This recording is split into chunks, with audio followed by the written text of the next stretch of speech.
네, 김영환입니다. 같이 말씀 묵상하겠습니다. 우리가 영생이 있음을 어떻게 알 수 있을까요? 이단은 자기 교회, 혹 교주만 구원을 줄 수 있다. 이렇게 이야기합니다. 우리 교회는 특별한 교회야. 우리 교회에 와야만 구원을 받을 수 있어. 너네 교회는 너네가 갖고 있는 성경은 문제가 있어.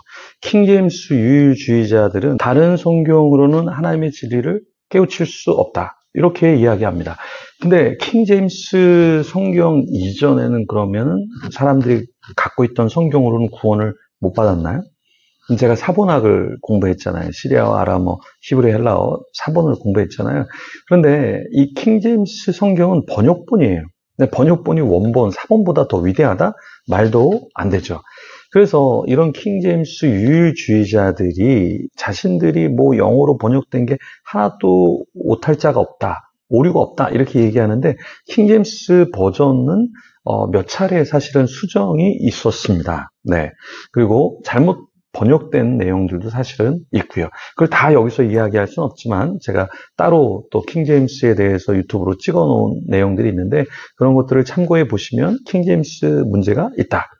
그러면 성경은 사실 우리가 갖고 있는 성경으로 충분히 구원을 받을 수 있고요. 성경이 왜 적혀졌는가 그것을 좀 더 살펴보면 오늘 본문의 13절에 보면 내가 하나님의 아들의 이름을 믿는 너희에게 이것을 쓰는 것은 이 성경을 쓰는 것은 너희로 하여금 너에게 영생이 있음을 알게 하려 함이라. 이미 우리에게 영생이 주어졌고 그것을 알게 하려고 이 성경을 썼다라는 거예요. 그러니까 킹제임스나 어떤 이단의 성경, 몰몬경이라든가 어떤 이런 것이 있어야 구원을 꼭 받는 게 아니라 우리가 갖고 있는 성경으로도 충분히 우리가 구원을 받은 자임을 알 수 있다라는 것이죠. 사도 요한이 요한일서를 쓰는 목적이 뭡니까? 바로 우리에게 영생이 있음을 알게 하려는 것이죠. 그러니까 누가 영생을 얻는가? 하나님의 아들의 이름을 믿는 자들. 그러니까 어떠한 특별한 지식, 영주주의자들이 말하는 그 당시에 지식을 갖고 있어야만 구원을 얻는 게 아니라 또 구원파는 언제 받았느냐?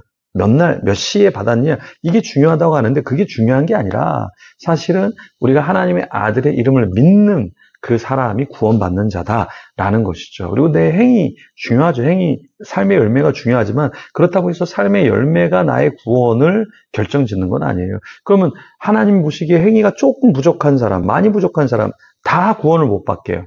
누구도 행위로 만약에 구원을 받는다면 행위가 아니라 하나님이 주신 믿음으로 우리가 그 믿음으로 구원을 받는 것이죠. 마치 자녀가 아빠 오늘 나 숙제 많이 했어. 나 아빠 자녀야. 나 오늘 돈 많이 벌어왔어. 아빠 자녀야.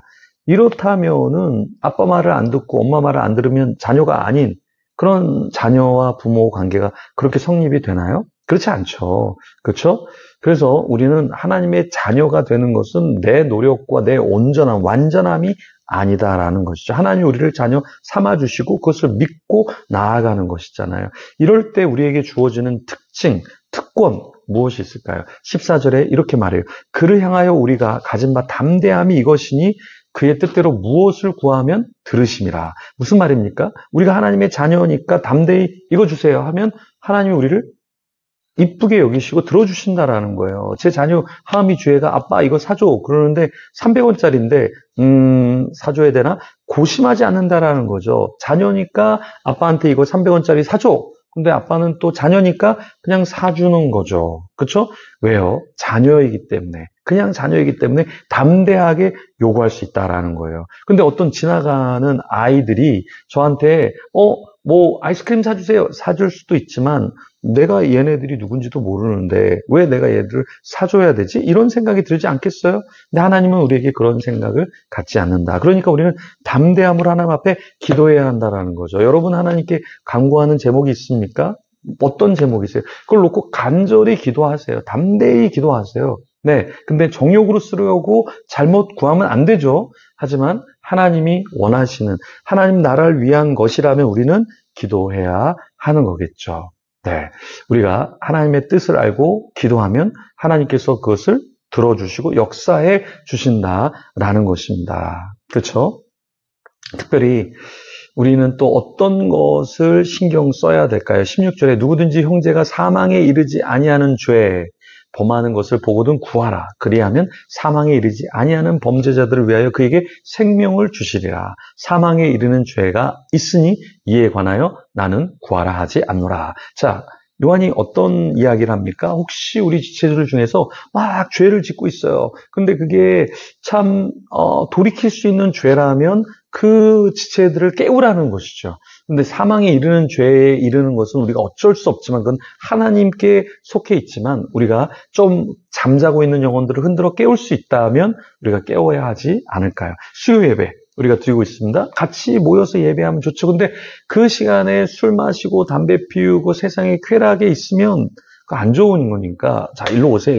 같이 예배합시다. 이게 좋은 거잖아요. 그죠? 사망에 이르지 아니하는 죄 범하는 것을 보면 오히려 예배하는 것이 더 낫다 그러면 그렇게 권하는 것이 훨씬 더 낫다라는 것이죠. 그럼 여기서 어떠한 죄가 사망에 이르는 죄일까? 성령 회방죄가 일단 먼저 떠오르겠죠? 마태복음 12장 31절에 그러므로 내가 너에게 이르노니 사람의 모든 죄와 회방은 사하심을 얻되 성령을 회방하는 것은 사하심을 얻지 못하겠고 그러니까 성령 하나님을 회방하고 그 회방하는 죄가 있으면 돌이킬 수 없다라고 이야기를 합니다. 그렇죠? 근데 어떤 사람은 제가 이단에 대해서도 예전에 이야기를 하고 어떤 이야기를 한 것에 대해서 당신이 뭔데 그렇게 이야기하냐? 성령 회방죄다. 그러면서 지옥에 간다. 이렇게 얘기를 하는데요.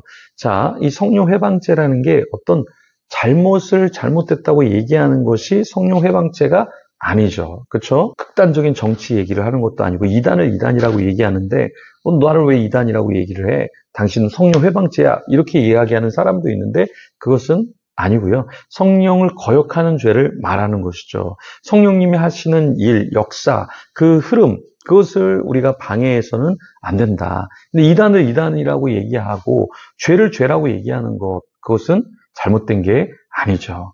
그렇죠? 바울은 갈라디아서 3장 2, 3절에 이렇게 얘기합니다. 너희가 성령을 받은 것은 율법의 행위로냐 듣는 믿음으로냐 너희가 이같이 어리석으냐 성령으로 시작하였다가 이제는 육체로 마치겠느냐. 그러니까 우리가 성령을 회방하는 것 중에 한 가지는 뭐냐면 우리가 성령님이 원하시는 대로 살아야 되는데 육체가 원하는 대로 살아간다면 그것이 문제가 될 수 있겠죠. 성령 회방죄가 뭐예요? 라고 이야기할 때 성령님을 속이는 거. 그렇죠? 그래서 베드로가 아나니아에게 뭐라고 이야기합니까? 아나니아야 어찌하여 사단이 내 마음에 가득하여 내가 성령을 속이고 땅값 얼마를 감추었느냐 이렇게 이야기하는데요. 그런 것처럼 성령님이 원하시는 일을 하다가 그 성령님이 원하시는 일에 나 자신을 드리는 것이 아니라 물질의 쾌락에 우리 자신을 드리면서 성령 하나님의 일을 반대할 때 이때는 문제가 생긴다라는 거죠. 그래서 사도행전 5장 3절에 아나니아 그 아내 삽비라에게 땅의 소유를 팔아서 하나님께 봉헌하려 했으나 재물의 탐욕으로 그 하나님을 욕되게 하는 그것은 잘못된 것이다. 이렇게 이야기하는 것이죠. 그래서 우리는 성령을 소멸하는 죄, 데살로니가 전서 5장 19절에 성령을 소멸치 말며 이렇게 말하고 있는데요. 성령 하나님을 소멸치 않는 우리가 되어야 하겠습니다. 그리고 성령 하나님을 탄식해 하지 않도록 해야 되겠죠. 그래서 이런 성령의 사역에 우리가 더 열심이고 또 동참하는 자가 되고 성령님의 역사를 거스르지 않는 우리가 되어야 하겠습니다. 그렇게 하기 위해서 우리가 더 영적으로 깨어서 기도하는 가운데 정말 주님이 원하시는 길인가? 원하시는 것인가? 아니면 내가 원하는 그것을 내가 취득하려고 하는 것인가? 우리 자신을 조금 더 객관적으로 보면 좋겠습니다. 이 시간도 같이 기도하면서 주님이 원하시는 사역, 섬김, 길이 무엇인가? 내가 원하는 것은 무엇인가? 내가 내려놓아야 할 것은 무엇인가? 그것을 조금 더 기도하는 가운데 분별하고 주님이 원하시는 삶을 사는 저와 여러분이 되기를 소망합니다. 같이 기도하며 주님 앞에 나아가겠습니다.